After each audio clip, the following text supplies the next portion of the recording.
కాకి దాహం. అది వేసవికాలం.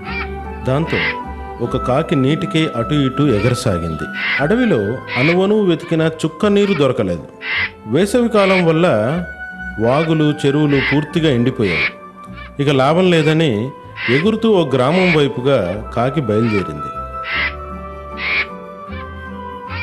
ఒక పాత ఇల్లు కనబడింది. ఆ ఇంటి ఆవరణలో మట్టి కొండ కనబడింది. ఆ కుండ మీద వాలిన కాకి కుండలో నీటిని చూసింది.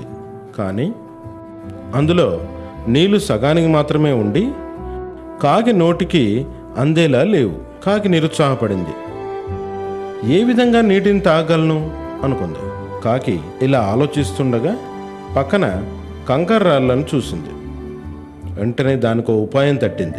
ఇక ఆలస్యం చేయకుండా వెంటనే తన ముక్కుతో ఒక్కొక్క రాయిని మట్టి కుండలోకి జాగ్రత్తగా వేయడం ప్రారంభించింది. అలా రాళ్లను వేయగా వేయగా నీరు కుండ పైభాగానికి చేరుకుంది. కాకి తృప్తిగా నీరు తాగి దాహం తీర్చుకొని రివ్వున ఎగిరిపోయింది. ఇందులో నీతి, సంకల్ప బలంతో ఎంతటి కార్యాన్నైనా సులువుగా సాధించవచ్చు.